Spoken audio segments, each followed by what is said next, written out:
So, I mean, you said you then went into DTZ in 06.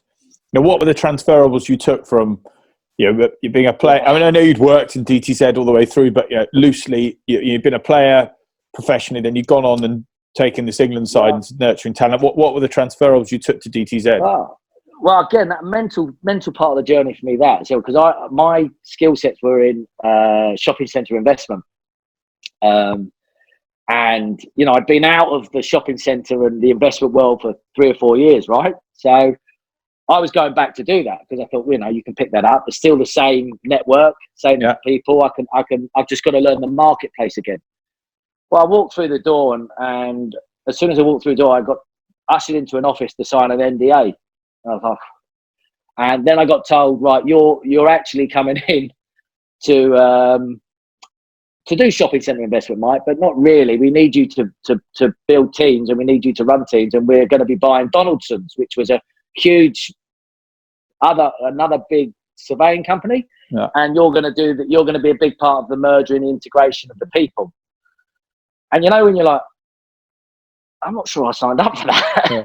But by the same token, did you want to do that? Was it exciting, or were you like, oh god, I want to leave? I was like, but be honest with you, I was like, well, I just want to. I need to.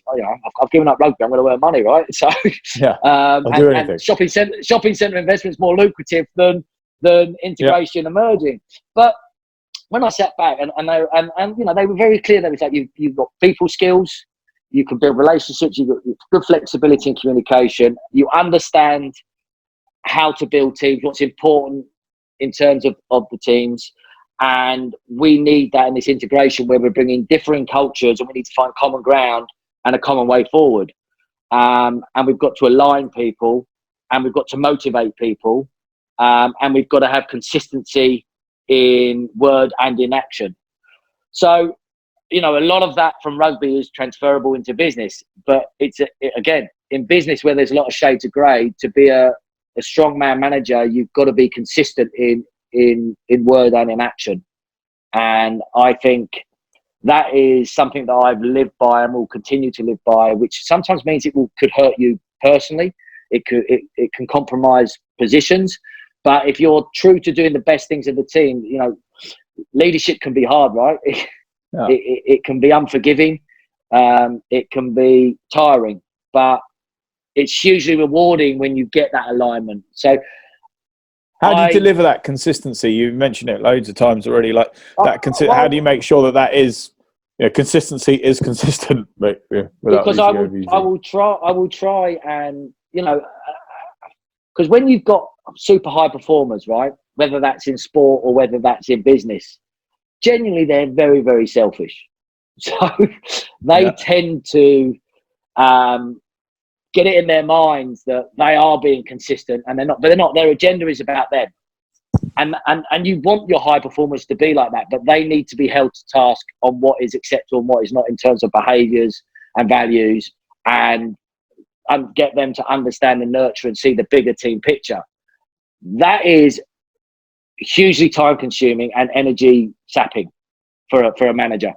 I could give you some cracking examples in rugby, and I could give you some cracking examples in business of these people. You need them to be successful in both sport and business, but by the same token, their actions and behaviours can't compromise what's important for the group.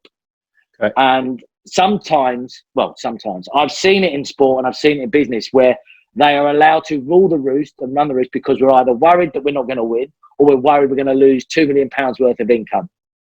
And ultimately, you might lose that 2 million that he does, but you're compromising the 6-7 million that you would have got as a team.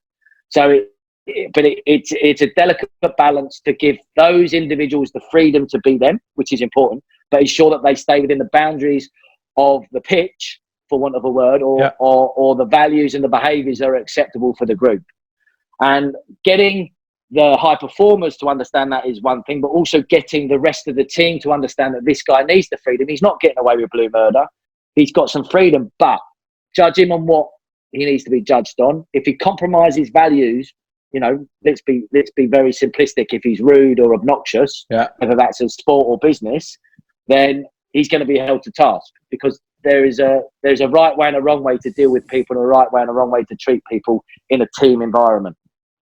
How did you manage those consistencies then when you're obviously at DTZ between 06 and then 2010, which was 08, 09, the massive credit crisis, credit crunch, the housing market, it fell through the floor.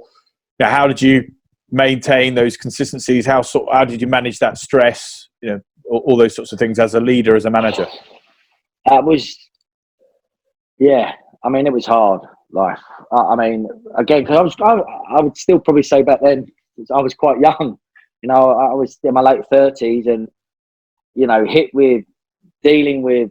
We'd just gone through this merger. We'd just got this team aligned, and we were moving in the right direction. And then bang, and then all of a sudden we went through 5 or 6 rounds of redundancy. Where, however you say, it's not personal. It's done on a process, but when you're delivering that type of news, it's horrible, and being able to manage the stress of being able to not disassociate, but not carry the transference of the guilt, the disappointment, and the sadness of the conversations you had to have, but at the same time remain empathetic, honest, genuine, authentic with the people you're talking to.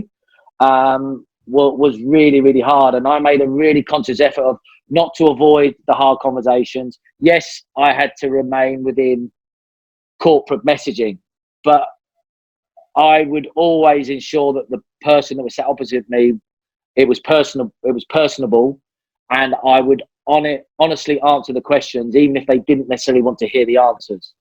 And I think that that's the same in sport as well when it comes to, say, selection. Yeah, I was going to say, did your experience of selection conversations help or hinder that conversation? No, they hugely helped, and also I obviously drew on the conversations of when I was a player, and I had selection conversations, and you all know as a player, right, the ones that make sense and the ones that don't.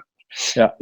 When you've all been dropped, and it's like you're giving them, that's just a load of rubbish. Yeah. As opposed to the one where you're like, it rings true, and if you looked in the mirror, you're like, yeah, he's got a point there. And I looked at those types of personalities that I'd had those conversations with, and I drew on the conversations that I'd had with players when I'd left them out of things, and where I tried to be empathetic but honest, genuine, the reasons why, but more important as well, try and offer a solution. The challenging bit in this redundancy situation is you can't really offer a solution. You can offer things, on support, but not necessarily the solution, which is, well, you do this, you'll get your job. You couldn't do that. So that was, again, tested me and allowed me to develop my people skills, and again, improve my understanding and appreciation of how to be more flexible in your communication, more cognizant and more aware of reading people's body language and how they're feeling.